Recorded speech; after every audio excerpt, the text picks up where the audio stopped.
Po víťazstve dediny Kokotovo sa toho veľa nezmenilo. Domy horeli ešte 3 dni, ulice boli prázdne a ticho bolo ťažšie než dym. Ľudia hovorili o víťazstve, ale keď sa pozrieš okolo, víťazstvo nevidíš. Vidíš len trosky, popol a spomienky, ktoré už nik nechce nosiť.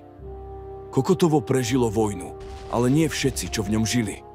A tí, čo ostali, sa neskôr rozišli do sveta, každý s vlastným dôvodom zabudnúť. Takto skončila slávna dedina Kokotovo. Jebe mu kurvu vyjebanú! Tonko, zmizni do piče volade. Sa tu cítim ako ujebnutých. Stále tu beháš ako sprostvo.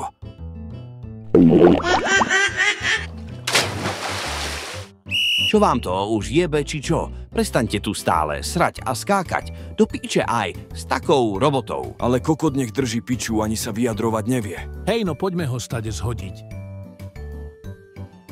Hej ty, čo to tam dole robíš?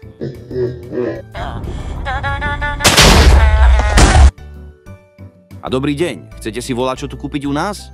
Nedám, moje to je všetko. V dedine všetci len hundrali a pičovali, že je zle. Klasika. Len Zdeno bol iný.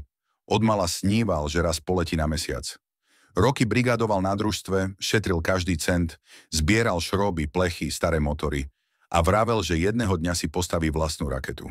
A na boku bude stáť Somar 1. Zajtra nastane ten deň, kedy sa Zdeno preletí.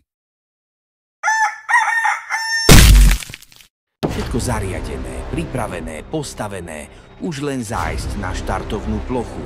Len kde mám ten taxík pojebaný. Však už tu mal byť. Later. Dobrý deň, pane, ja taxík. Taxík som. Už som tu. Jebe ti a auto máš kde ty tela sprostvo. Mi nie je autokár, nie je auto, lebo pokazené. A nekričte pels. Boha, tak idem pešo.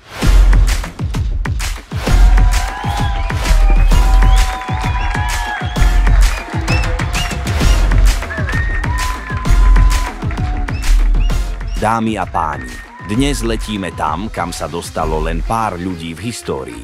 Na mesiac.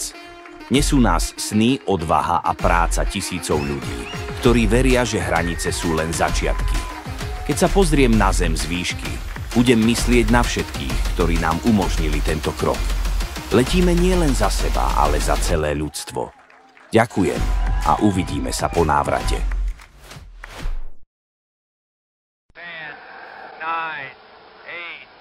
9, 8, 7, 6, 5, 4, 3, 2,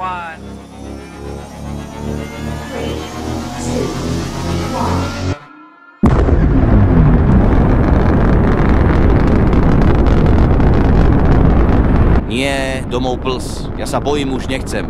Piči, mayday, mayday, uá. No čo ti jebe? Úlet jak svinia. Doriti, ale teraz fakt. Niečo je zlé.